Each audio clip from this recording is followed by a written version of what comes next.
Hello everyone and welcome back to your worst nightmare YouTube channel. To help us feel even more connected as a community, I'd love to hear from you. Drop a comment below and let me know where in the world you are watching from. If you would like to share some of your horror encounter, do well to email us through the description of this video.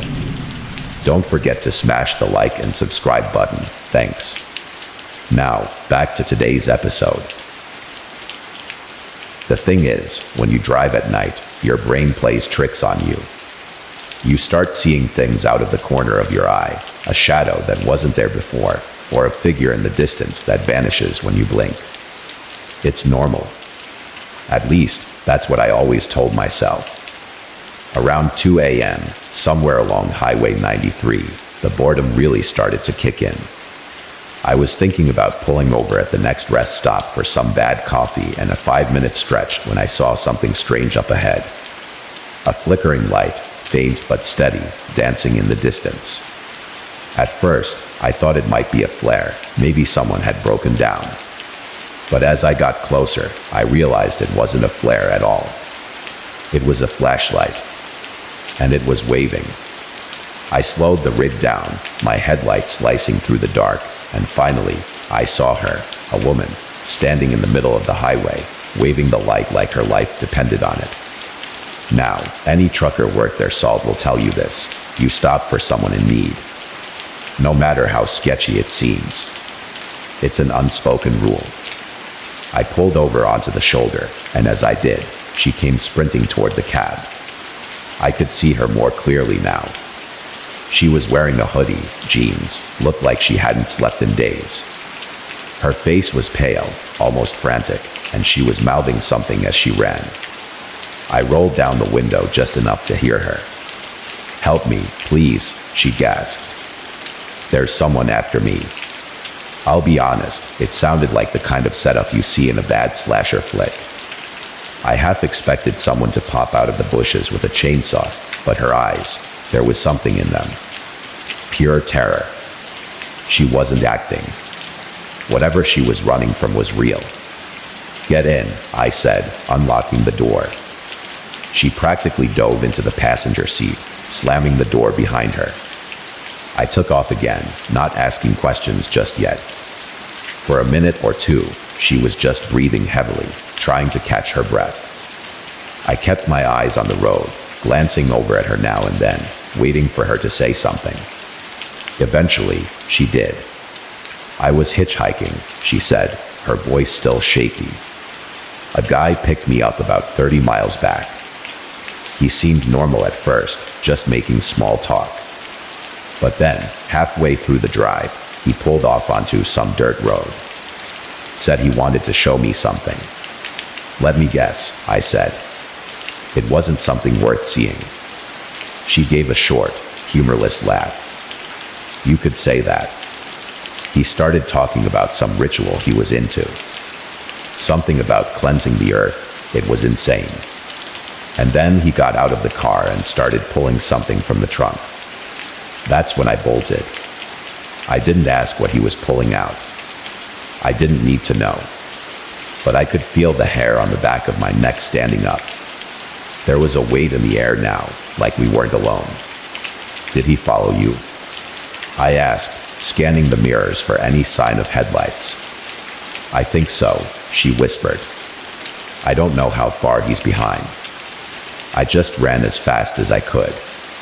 I increased my speed, gripping the wheel tighter.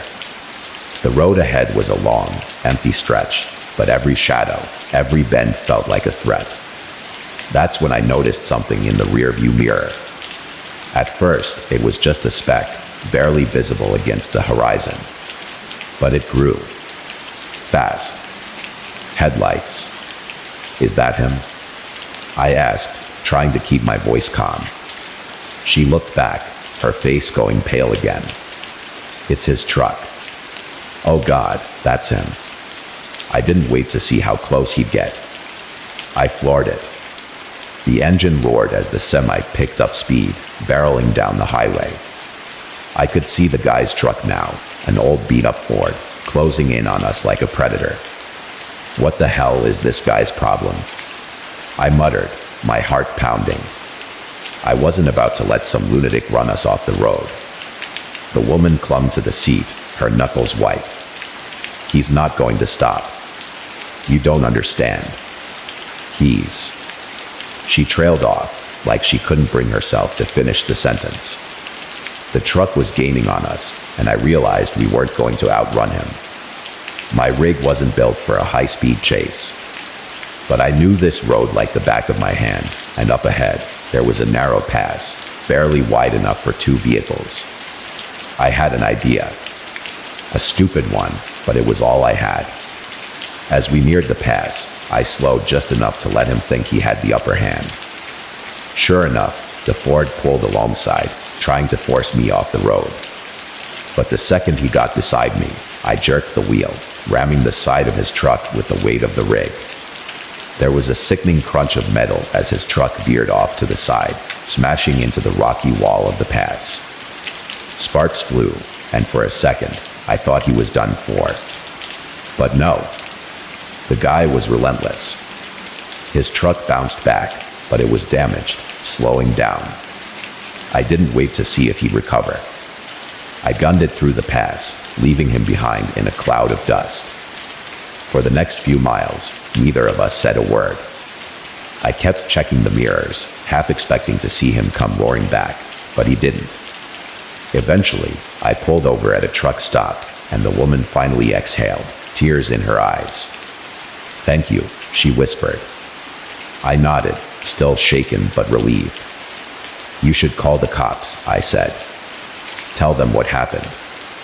She nodded, but as I watched her walk away, I couldn't shake the feeling that we hadn't seen the last of him. And sometimes, when I'm out on the road, late at night, I still check the mirrors. Just in case. I drive for a living, local deliveries mostly, so I know the back roads of rural Pennsylvania like the back of my hand. I've taken so many late-night hauls that I've practically memorized every pothole, every sharp turn, and every rusted-out billboard along the way. It's usually quiet, just me, my truck, and the open road. That night wasn't supposed to be any different.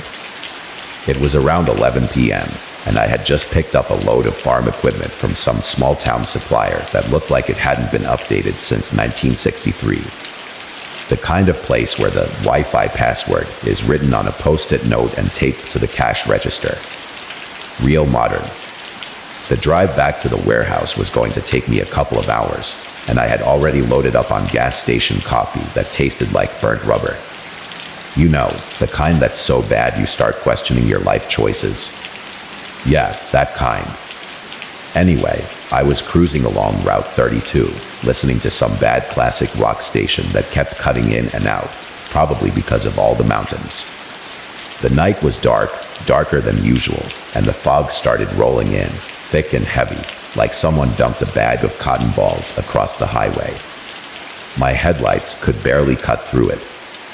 That's when I noticed something up ahead. At first, it looked like another vehicle's taillights, 2 small red dots glowing faintly in the distance. No big deal, right?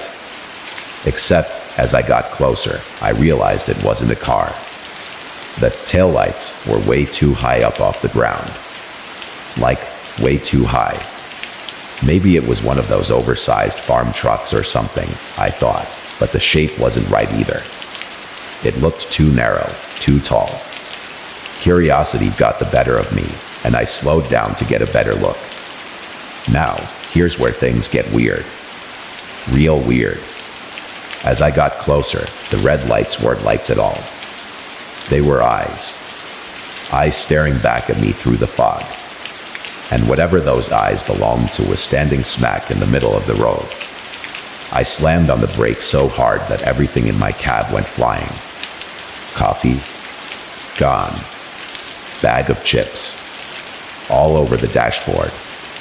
My heart was pounding like I'd just run a marathon, and for a second, I thought maybe I'd hit something. But I hadn't. The thing, whatever it was still standing there. I could barely make out the shape in the fog, but it was tall. I'm talking really tall. At least 10 feet, maybe more. It had this weird, hunched over posture, almost like a giant, misshapen person. But the eyes, that was the worst part. They were glowing red, staring at me like I had interrupted something I wasn't supposed to see. I'm not going to lie to you, I panicked. I've never thrown a truck into reverse so fast in my life. The tires squealed as I backed up, and for a second, I thought the thing was going to come after me. But it didn't move. It just stood there, watching, like it was daring me to get closer again. After what felt like forever, I finally got a grip and threw the truck into gear, gunning it in reverse until I could make a U-turn. I didn't care about the farm equipment in the back or the fact that I was going to be late on the delivery. I just wanted to get as far away from whatever that thing was as possible. Now, here's where the humor comes in, if you can call it that. I got back to the warehouse about an hour later, still rattled. My boss, Chuck, was waiting for me with his usual scowl, probably ready to complain about me being late. "What the hell happened to you?" he asked, eyeing the spilled coffee and chips like I'd been in a bar fight with a vending machine. "There was something on the road," I said, still trying to wrap my head around it. He raised an eyebrow. "What, like a deer?" I shook my head. "No, not a deer. Something way bigger. Like 10 feet tall, glowing eyes." Chuck just snorted. "Glowing eyes? Sounds like you need to lay off the gas station coffee, man." I tried to explain it to him, but he wasn't having it. "Look, I don't care if you saw Bigfoot, Godzilla, or your ex-wife. Get the delivery done next time. I'm not paying you to sightsee." Typical Chuck. No sense of adventure. But here's the thing, I know what I saw. I'm not some rookie trucker who gets spooked by every shadow on the highway. This was real, and it was out there, watching me. Maybe it was some kind of animal that I've never seen before. Maybe it was something else entirely. I don't know. But ever since that night, every time I drive that route, I can't help but scan the fog, looking for those eyes again. And I'll tell you this much, if I see them again, I'm not sticking around to find out what they belong to. So, to anyone out there thinking about driving Route 32 late at night, take my advice. If you see something with red eyes staring at you from the road, don't stop. Don't try to be a hero. Just hit the gas and hope you never have to explain it to your boss named Chuck. You ever have one of those nights where you wish you'd just stayed home? Like, deep in your bones, you know you made a bad decision the second you walked out the door. Yeah, that was me last Wednesday. The night I took a job no other trucker wanted, a late-night haul through the Appalachian back roads. Now, don't get me wrong, I've driven through the mountains before. Heck, half my career is spent navigating winding roads in the middle of nowhere. But there's something about the Appalachians at night that makes you feel like you're not entirely alone, even when there's not another soul for miles. I've never really believed in all that mountain folk legends stuff, but I gotta say, after that night, I'm not so sure. It started off as your usual gig. I was picking up a load of lumber from some sawmill out in the sticks, and I mean way out in the sticks, where GPS just shrugs and tells you, "Good luck, buddy."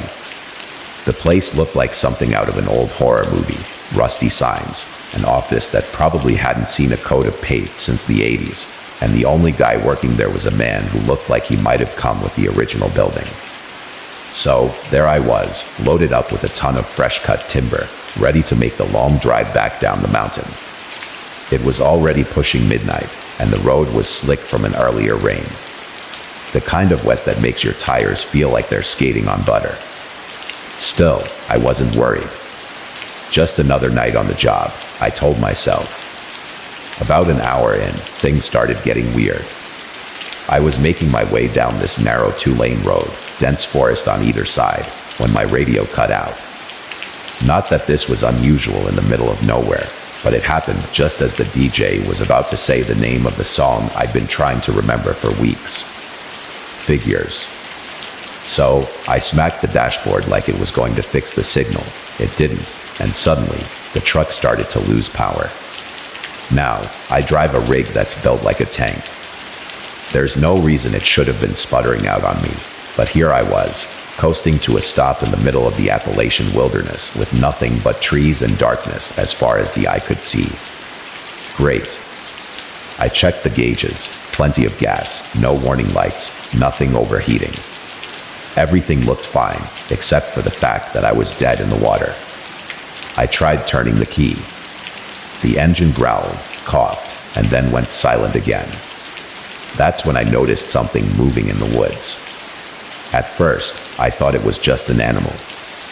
I mean, the Appalachians are full of wildlife, bears, deer, raccoons, you name it. But the way it moved wasn't like any animal I'd ever seen. It was quick, too quick, darting between the trees just outside the range of my headlights. I stared into the woods, squinting, trying to figure out what it was. Then I saw it. It was standing on two legs. For a split second, I thought it might be a person, maybe some lost hiker or a local messing around. But no.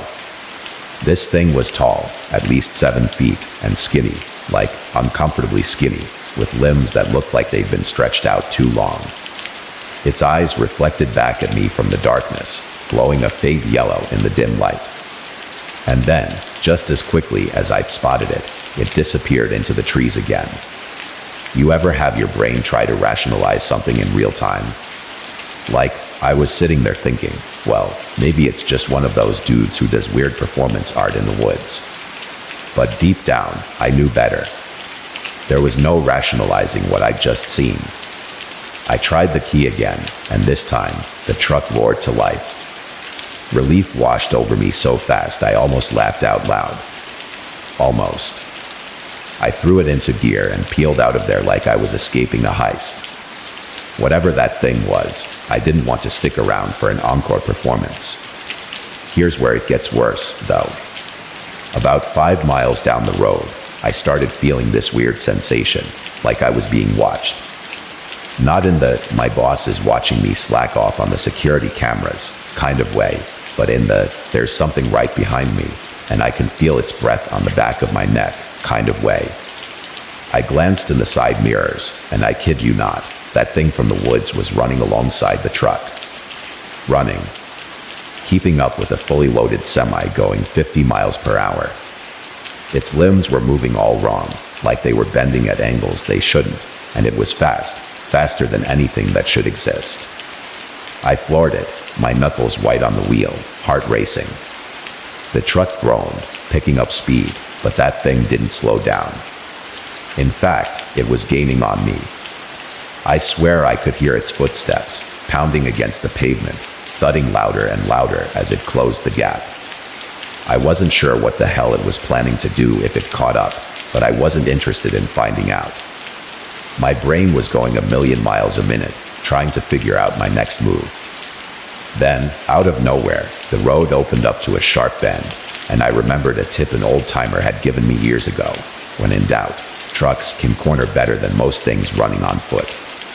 So, I cut the wheel hard, sending the trailer swinging wide around the bend.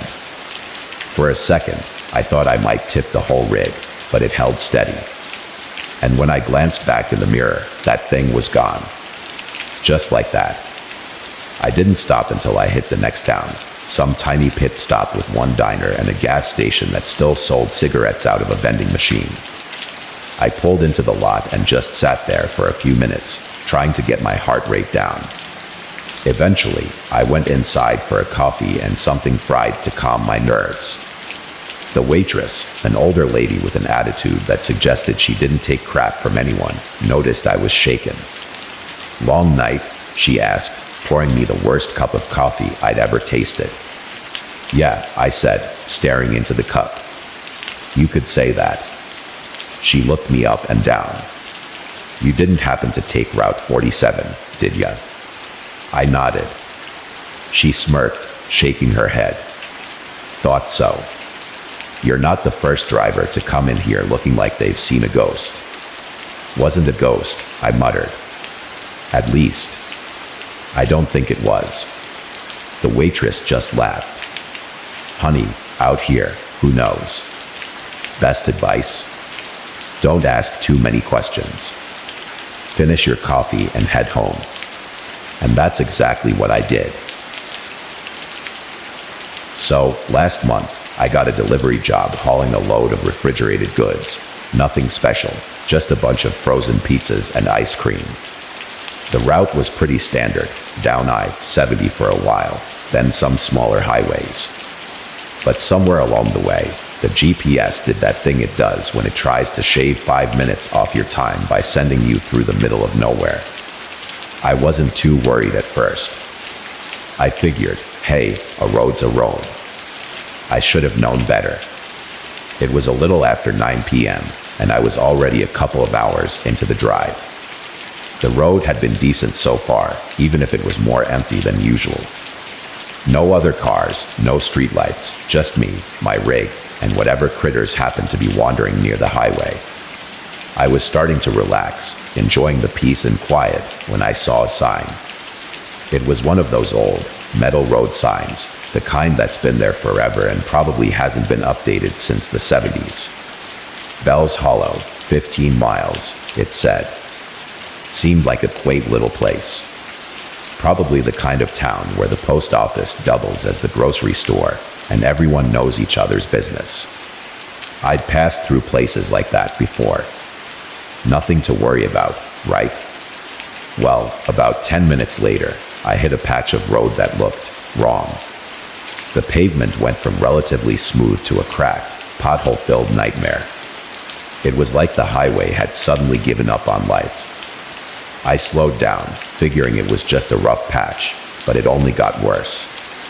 We're talking craters the size of kiddie pools. My poor suspension was taking a beating, and I could hear the frozen pizzas rattling around in the back like they were trying to break out. Great, I muttered, gripping the wheel. If I have to explain why half the pizzas are smashed into taco shapes, that's going to be a fun conversation.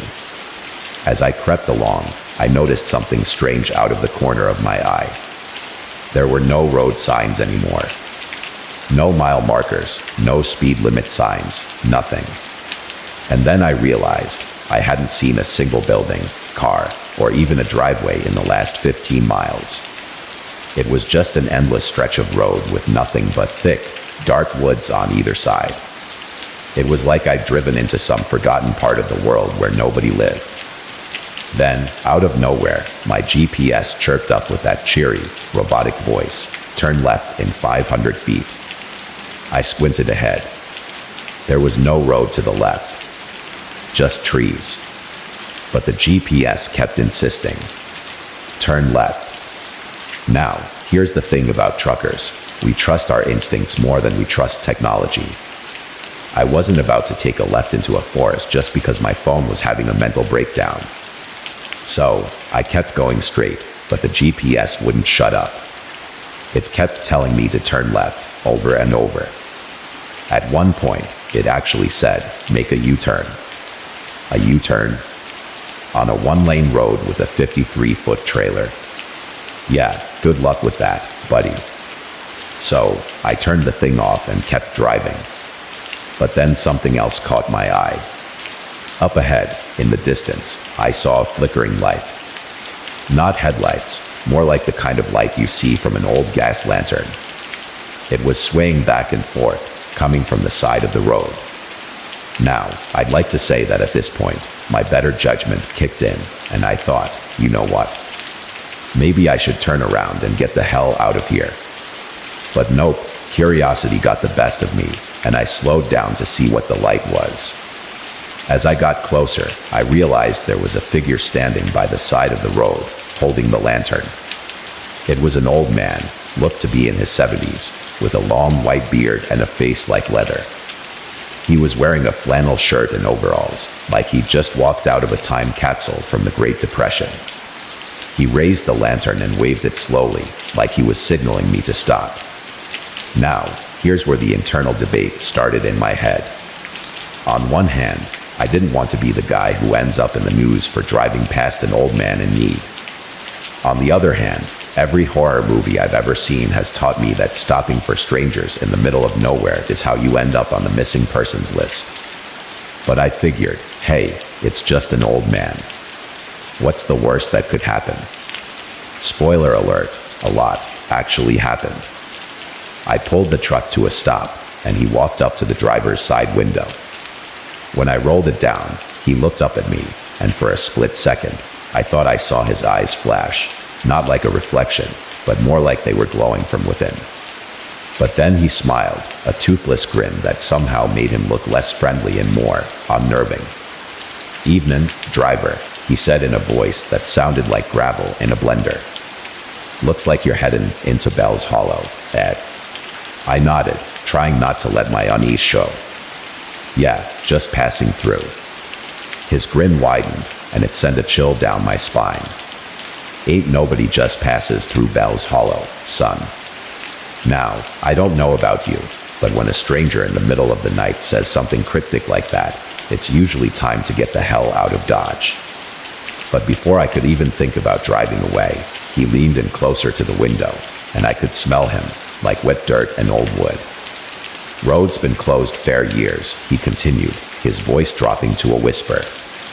"Ain't nobody drives it no more, except folks looking to never come back." I stared at him, feeling the hairs on the back of my neck stand up. The guy wasn't just odd, he was off, like he didn't belong in this world. And then I noticed something else. Behind him, in the woods, there were more lights. Lanterns. Dozens of them, swaying between the trees like a ghostly procession. I didn't stick around to find out what was going on.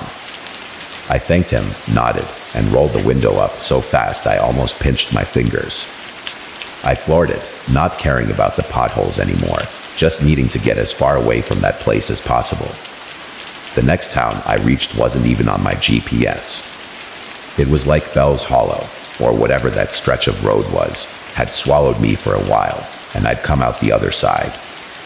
I pulled into a truck stop, my hands still shaking as I grabbed a cup of coffee.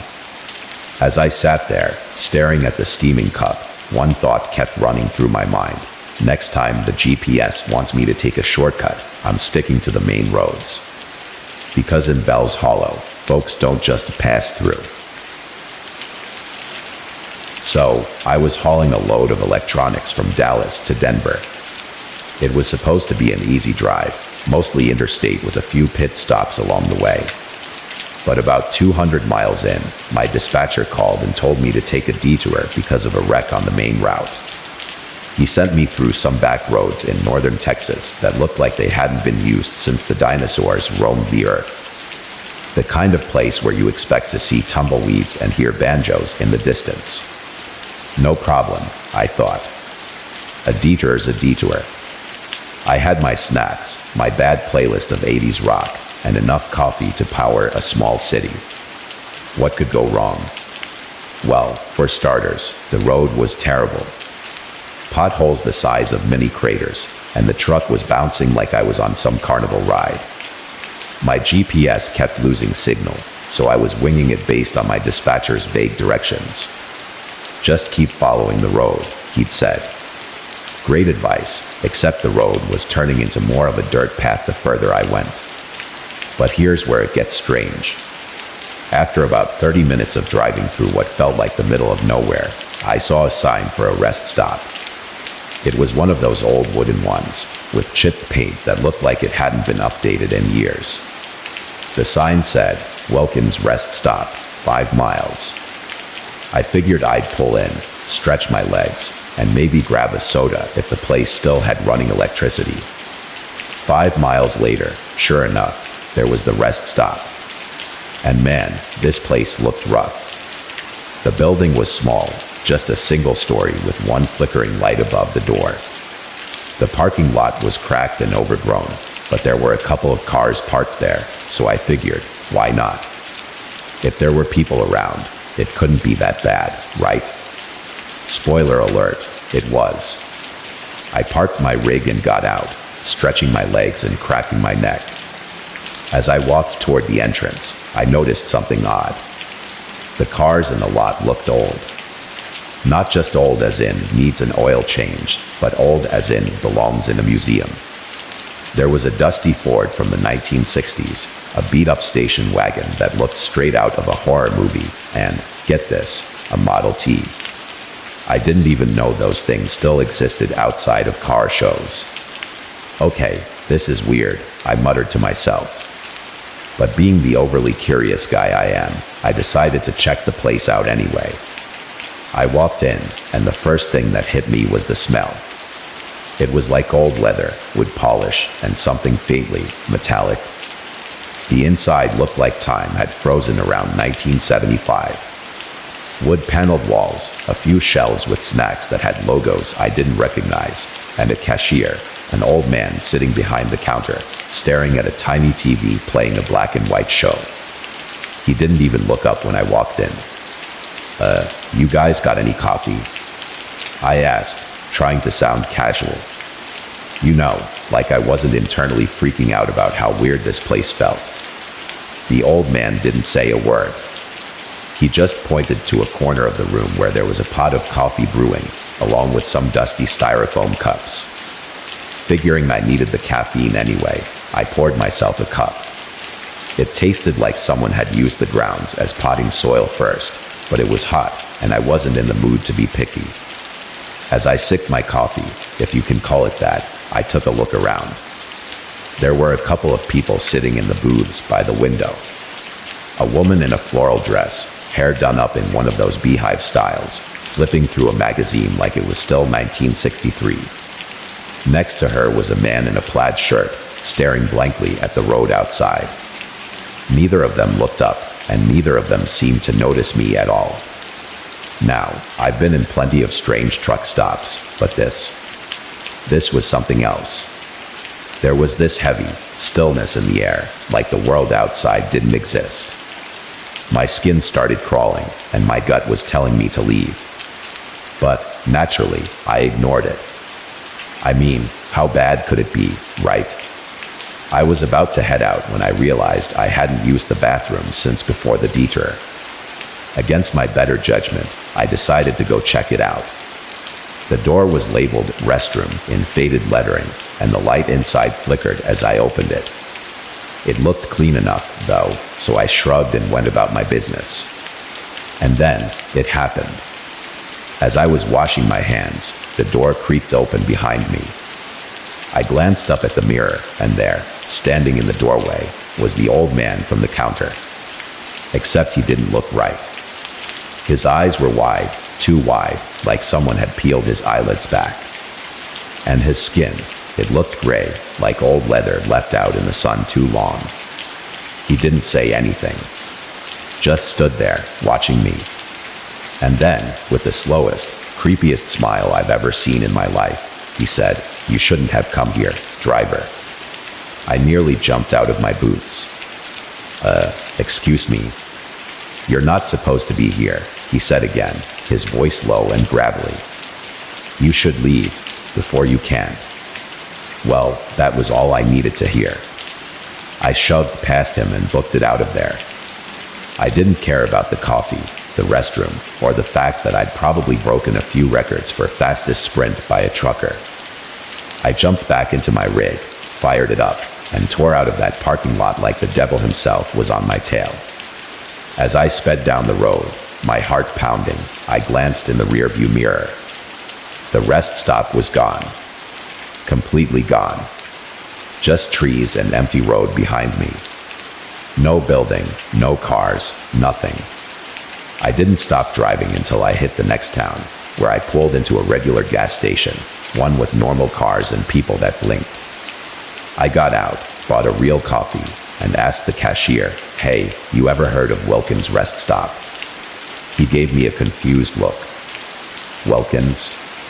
That place closed down decades ago, man. Burned to the ground in the 80s. Why? I didn't answer. I just nodded, walked back to my truck, and got the hell back on the main road. So yeah, next time your GPS offers you a shortcut through some quaint little back road, do yourself a favor, don't take it. Because some places Some places aren't supposed to exist anymore. I've been a truck driver for almost 15 years. Seen it all. Snowstorms that'll freeze your bones, highways that stretch out like they're trying to break the sky, and small towns so eerie you could swear time forgot them. But there's this one story, this one route I'll never forget. It's the one I tell when folks start bragging about the weirdest things they've seen on the road. I swear, the things that happened on that trip still make my skin crawl, even now. It started like any other haul. I'd been assigned a long-distance trip, Texas to Colorado, a route I knew like the back of my hand. I was carrying a load of new cars to a dealership in Denver, and as always, I'd made sure everything was secure. Got my coffee, my favorite podcast queued up, nothing out of the ordinary. The first half of the trip was smooth sailing. The interstate was calm, the sun setting just beyond the horizon, painting the sky in shades of orange and pink. Beautiful, really. And just when I was about to settle into that hypnotic trance truckers get on long stretches of highway, the road started to get weird. Now, if you've ever driven out in the middle of nowhere, you know there are parts of the country that feel completely cut off from civilization. It was like that, just this long, flat stretch of road with nothing on either side but dirt and the occasional tumbleweed. I had about 3 hours left before my plan stopped when I noticed a small, beat-up truck tailgating me. Old Ford, maybe a 90s model, rust all along the sides, headlights flickering like they could die at any second. No big deal, I thought. It's not uncommon to get the odd driver who doesn't know how to pass a rig properly. But this guy wasn't trying to pass. I slowed down a bit, thinking he'd go around, but he didn't. He just stayed glued to my rear bumper, the headlights casting these jittery shadows all over the inside of my cab. I'm not gonna lie, after about 20 minutes of that, it was starting to get under my skin. I couldn't shake the feeling that something was off. Real off. Finally, I had enough. I flicked on my signal, pulled over to the shoulder, and let the truck pass.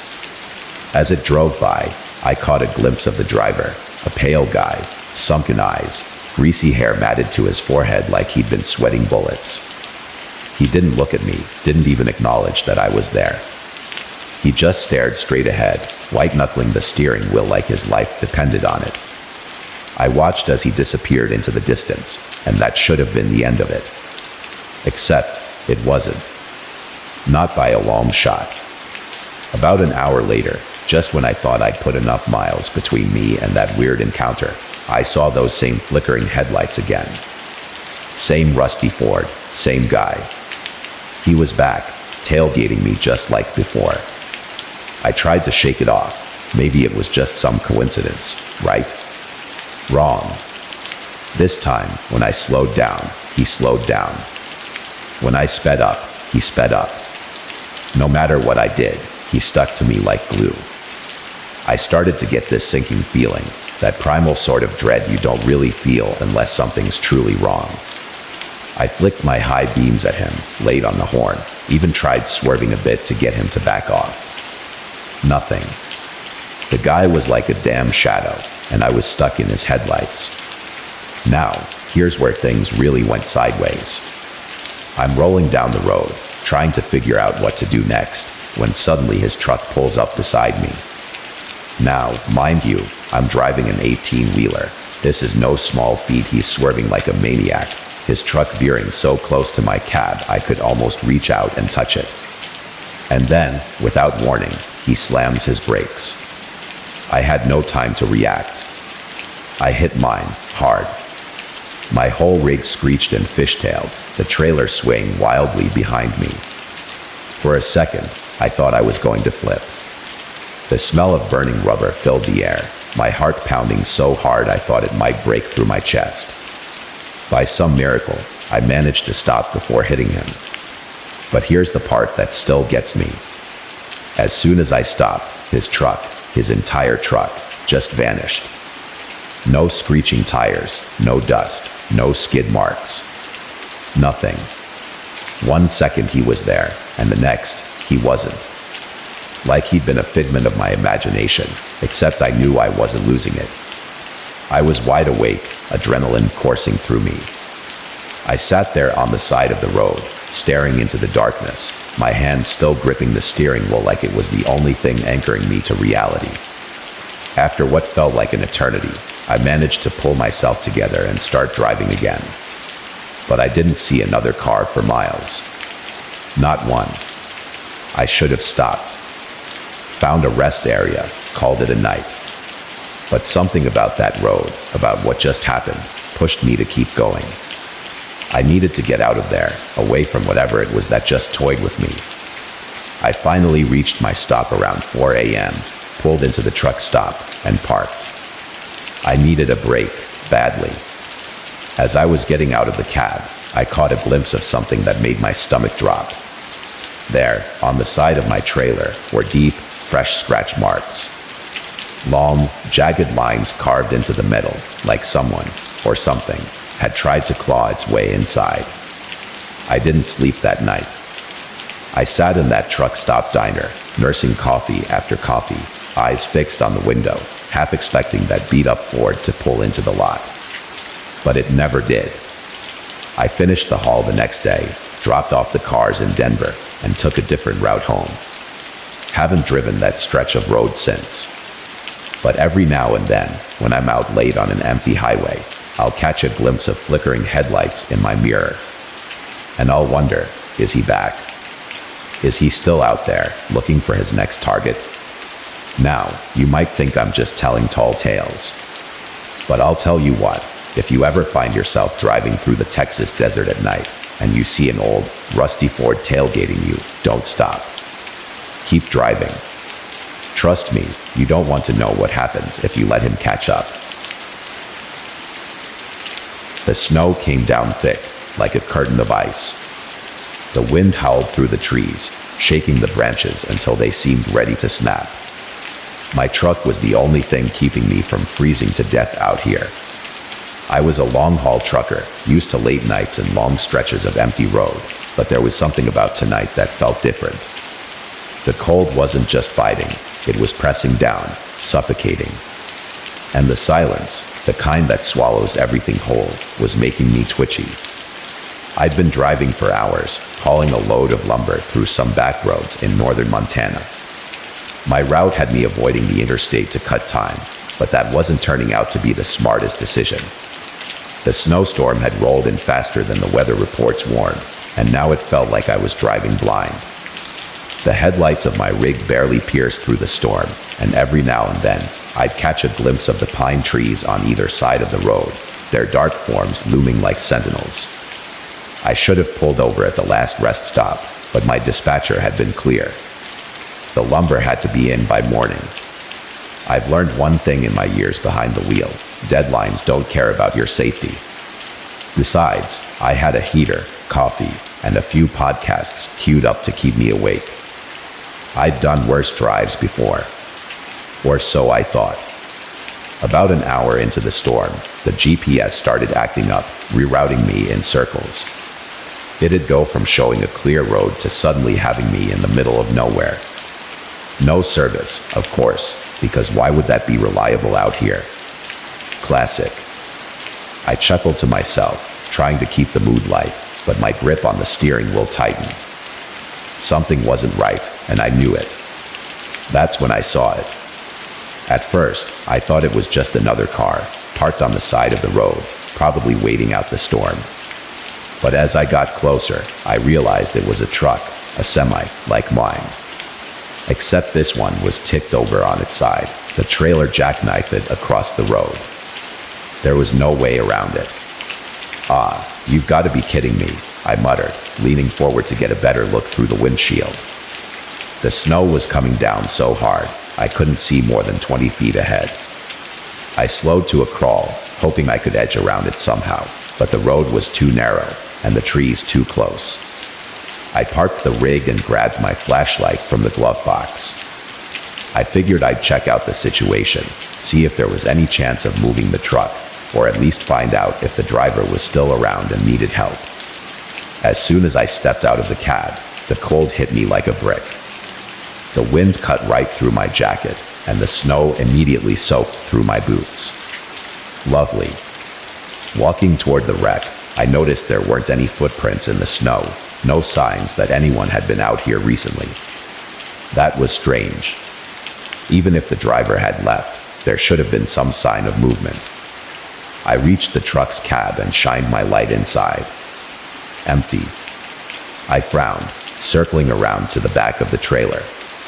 The rear doors were hanging open, swinging back and forth in the wind. I peered inside, expecting to see a load of whatever this guy had been hauling. But the trailer was completely empty. That's when the hairs on the back of my neck stood up. I'd seen plenty of wrecks in my time, but something about this felt wrong. I backed away slowly, scanning the area with my flashlight. The storm was making it hard to see, but I caught a flash of something off to the right, a dark shape just beyond the tree line. Hello? I called out, my voice barely carrying over the wind. No response. I moved toward the trees, shining my light ahead. The shape didn't move. I kept my distance, heart pounding, until I got close enough to see what it was. It was a body. My stomach turned as I realized it was the driver, at least what was left of him. His body was half buried in the snow, twisted in a way that no living person could survive. But it wasn't the fall from the truck that killed him. No, the marks on his neck told me something else had. Something or someone. I staggered back, nearly slipping on the ice, my mind racing. This wasn't just an accident. Someone had done this to him, and judging by the snow, it had been recent. Very recent. My first instinct was to call the cops, but my phone was as useless as the GPS. No signal, no way to reach anyone. I was on my own. Then I heard it. A low, grinding sound, like metal scraping against metal. It was coming from my truck. I whipped around, flashlight beam cutting through the storm, and saw the silhouette of a figure standing by the cab of my rig. They were tall, wearing a heavy coat, face obscured by the snow. I couldn't make out any details, but I didn't need to. The way they stood there, just staring at me, sent a wave of dread crawling up my spine. Hey! I shouted, though my voice cracked with fear. No response. They just stood there. I took a step back, then another, trying to figure out my next move. I couldn't stay out here in the cold, but there was no way I was getting back in that truck with whoever, or whatever, that was. Suddenly, the figure moved, quick and deliberate, circling around the front of the truck. I bolted for the trees, slipping and sliding in the snow, my breath coming in ragged gasps. My mind was screaming at me to keep running, but my legs felt like they were moving through molasses. I glanced back over my shoulder, expecting to see the figure chasing me. But they were gone. Just gone. I didn't stop running until I was deep into the woods, heart pounding so hard I thought it might burst. I found a spot under a thick pine tree and crouched there, trying to catch my breath, my eyes darting around for any sign of movement. The storm was still raging, but the only sound I could hear was my own heartbeat. For hours, I stayed there, huddled in the snow, waiting for whatever had been stalking me to show itself again. But it never did. When the storm finally let up and I made my way back to the road, the truck, both mine and the wreck, were gone. Disappeared, like they'd never been there. I never told anyone about that night. Hell, I wouldn't believe it myself if I hadn't lived it. You ever driven through Texas at night? It's like driving through the world's biggest and most boring painting. Miles and miles of flat nothing, with the occasional tumbleweed rolling by to remind you that, yes, this isn't just a dream. You are, in fact, still stuck in the middle of nowhere. Now, normally I'd be fine with that. Give me a cup of gas station coffee, a podcast about alien conspiracies, and I'll drive through a tornado if I have to. But tonight was different.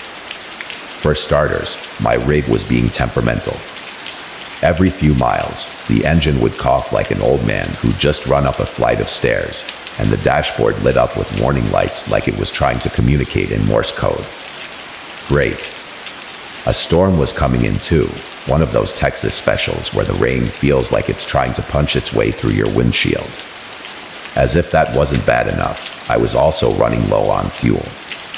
And if there's one thing you don't want to be in Texas at night, it's stranded. Not because of coyotes or anything like that. No, it's the boredom that'll kill you. There's only so many times you can listen to the same trucker tunes before you start losing your mind.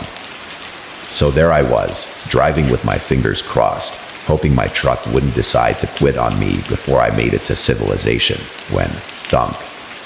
That's the sound you don't want to hear. My rig lurched forward, made a noise like a dying walrus, and then sputtered to a halt. Seriously. I yelled at the dashboard, as if it could hear me. Now, of all places, right here, in the middle of absolutely nowhere. You couldn't have waited until I was at least close to a diner. I gave the ignition a few more tries. The engine whined and clicked, but that was it. No dice. Fantastic. Stranded. In the middle of a storm. And not a cell tower in sight. Just another day in the glamorous life of a trucker. I stepped out into the muggy night air, the sky rumbling like it was about to drop something nasty on me. The only thing I could see, apart from the looming storm, was an old, rusting oil rig off in the distance. One of those big industrial ones, the kind you see in documentaries about how Texas became Texas. It was maybe a mile away, lights flickering faintly through the rain. It looked abandoned. Now, in any sane world, this would be the part where the smart person in the movie turns around and says, "Nope, not today," and locks themselves in their truck. But, unfortunately, I'm not in a movie, and my options were running low. "All right, oil rig," I muttered, pulling my jacket tighter against the wind. "Let's see if you've got any answers, or at least a vending machine with some chips." I started trudging through the mud, the rain coming down harder with each step. My boots squelched with every move, and I was already regretting this decision. But hey, desperate times, right? As I got closer to the rig, I could hear the creak of metal, the whole structure groaning under the weight of time and neglect. It looked like something straight out of a post-apocalyptic wasteland, and here I was, about to knock on its front door. "Just my luck," I grumbled, shaking water from my face. Stranded in the rain, walking toward the set of Mad Max, Oil Field Edition. The gate to the rig was hanging open, practically inviting me in. A rusted sign on the fence read, "Keep out." Yeah, sure. Like anyone's coming out here for fun. I slipped through and headed toward the main building, which looked like it hadn't seen a human being in about 20 years. But hey, the lights were on, so maybe there was still something useful inside. Or, more likely, a colony of raccoons had taken up residence. I walked up to the door and gave it a push. It swung open with a loud screech, and I swear it sounded like the universe's way of saying, "You really shouldn't be doing this, buddy." But I'd come this far, so in I went. The inside of the building was even creepier than the outside. Dim, flickering lights. Rusty old machines. The air smelled like oil, mildew, and regret. I called out, just in case anyone was crazy enough to still be working here. "Hello? Anybody home?" Truck broke down, and I could really use a lift. Or, a tow truck. Or a horse, I'm not picky. No answer. Just the sound of dripping water and the occasional creak from the old rig.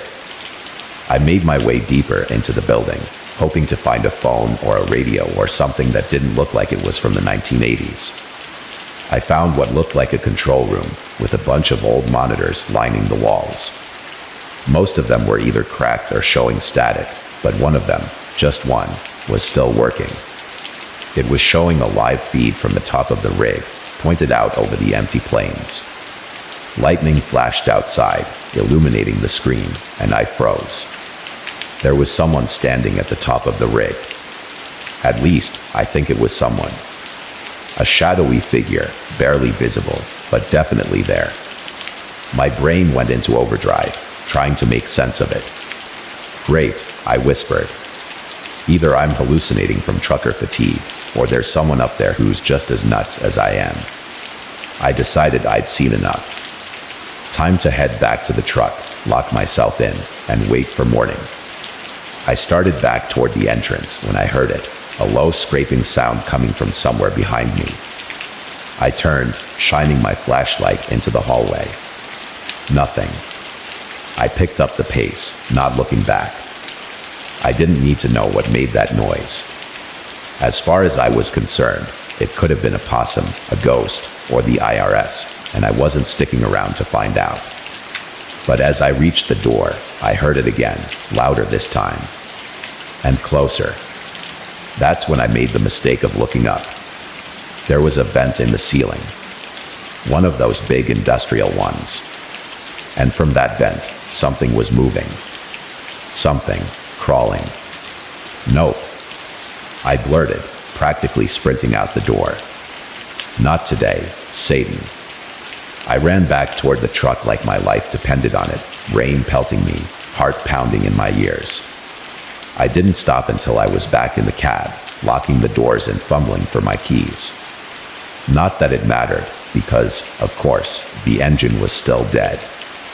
I sat there, soaked and shivering, staring out at the oil rig in the distance. My brain was telling me to stay calm, but my gut was telling me to get the hell out of Dodge. And that's when I saw it. In the rearview mirror, standing right behind the truck, was the figure from the rig. Still. Silent. Watching me. You know what? I said, laughing nervously to myself. I'm just gonna stay here. Maybe take a nap. Probably call in sick tomorrow. The figure took a step closer, their face hidden in the shadows. My breath caught in my throat. Then the flashlight flickered. And they were gone. Texas, man. Never a dull moment. There's nothing quite like the midnight shift as a trucker, when the rest of the world is asleep and you're cruising down the highway with only the sound of your engine and the occasional country ballad on the radio to keep you company. Some truckers hate it, but me. I've always loved the quiet. Or at least, I used to. That was before the incident. You know, the one that still makes me check my mirrors twice on empty roads. It started like any other night, hauling a load of farm equipment from Kansas to some small town in Colorado. The weather was clear, the road was open, and I was feeling pretty good about life. My old rig, which I lovingly called Betsy, because she ran about as well as my Aunt Betsy's beat-up lawnmower, was humming along just fine.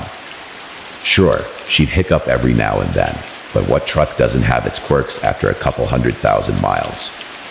Now, the thing about these long hauls is, you gotta stay sharp. And by sharp, I mean caffeinated to the point where your blood might as well be 90% coffee.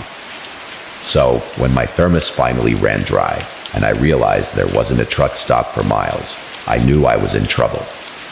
My eyelids were doing that slow, droopy thing, where you blink and suddenly it feels like the road's turned into a wave pool.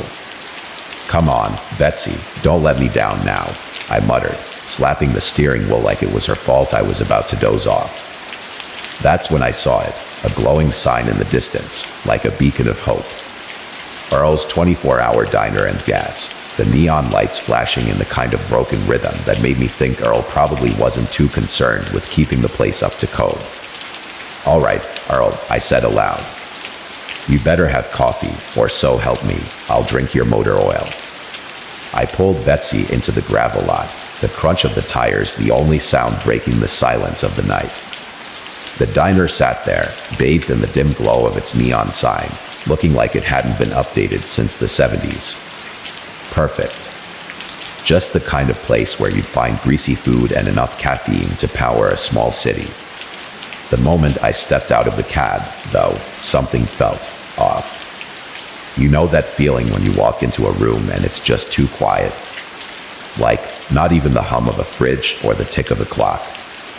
That's what the parking lot felt like, silent and still, like the air was holding its breath. But hey, a trucker's gotta do what a trucker's gotta do. So, I shrugged it off and headed inside. The bell above the door gave a janky little jingle as I stepped into what can only be described as a time capsule. The walls were covered in old photos of locals, yellowed by years of smoke and grease, and the counter was lined with faded red stools that had seen better days. Behind the counter stood Earl, or at least, I assumed it was Earl, a guy in his 60s with a thick mustache that probably could have doubled as a broom. Coffee? I asked, not even bothering with pleasantries. Survival was my only priority at this point. Earl grunted, which I took as a yes, and pointed to a pot sitting on the burner. It looked like the coffee had been sitting there since Reagan was in office, but I wasn't about to be picky. I grabbed a mug, poured myself a cup, and took a sip. Burnt rubber. That's what it tasted like. Liquid, hot, burnt rubber. But hey, it was caffeine, so I downed it with a grimace and slapped a couple bucks on the counter. Rough night? Earl asked, his voice sounding like it had been sandblasted by too many cigarettes. Just a little. My rig's acting up, and I've got miles to go, I said, glancing out the window toward Betsy, who sat there like the rusted queen she was. Better keep your wits about you out there tonight, he said, wiping down the counter with a rag that I'm pretty sure had never actually made anything cleaner. I raised an eyebrow. What, the local wildlife planning a coup? Earl didn't laugh. He just stared at me with those steely eyes, like he knew something I didn't. Strange things happen out on these roads, especially after midnight. Yeah, like my engine deciding it wants to take a nap in the middle of nowhere. I tried to joke, but he didn't bite. You ever hear about the midnight hitcher? He asked, leaning on the counter with that same grim look on his face. I rolled my eyes. Let me guess. Ghost story. Serial killer. Giant armadillo. He didn't smile. Truckers around here talk about a hitchhiker who shows up in the dead of night. Looks normal enough until you pick him up. Oh, great. A hitchhiker horror story, I muttered. Go on, hit me with it. They say he only appears to the drivers who are falling asleep at the wheel. You'll be nodding off, just about to drift into dreamland, and suddenly you'll see him on the side of the road. And if you're dumb enough to stop, Earl trailed off, staring me down. I couldn't help myself. What? He asks for your life story and then bores you to death. Earl gave me the kind of look that said, keep joking, buddy. You'll find out the hard way. I tossed back the rest of the god-awful coffee and headed for the door. Well, thanks for the coffee, Earl. Here's hoping my hitchhikers at least got good taste in music. I laughed, but Earl didn't. I gave him a little wave as I stepped back out into the cold night air, shaking my head at the thought of some midnight hitcher. I mean, come on, if I had a nickel for every roadside legend truckers came up with to pass the time, I'd be retired on a beach somewhere. I climbed back into Betsy's cab, fired up the engine, and pulled back onto the highway. The coffee did its job, and I was feeling a bit more awake, but that weird feeling from earlier, still there, like a weight in the back of my mind. The road stretched on, empty and dark, the only light coming from my high beams. The radio fizzled out, and I didn't bother trying to fix it. Instead, I kept my eyes on the horizon, my fingers tapping nervously on the steering wheel. And then I saw him, standing on the side of the road, just like Earl had said. A figure, arm outstretched, thumb pointing toward the sky. I blinked hard, thinking I must be imagining things, but no. He was there. His clothes were dark, his face hidden under a hood, but he was real. I slowed down, not because I was planning on picking him up. I'm not that stupid, but because, well, what if? What if there was a hitchhiker out here in the middle of nowhere, freezing his butt off? As I got closer, he lifted his head just a little, enough for me to catch a glimpse of his face. He was smiling. I slammed on the gas so hard that Betsy's engine let out a whine of protest. The figure vanished in my rearview mirror, but my heart was racing now. No way that was real. I had to be sleep deprived, or maybe Earl slipped something weird into that coffee. Next time you're out on an empty road after midnight, keep your eyes open. You never know who or what might be trying to catch a ride.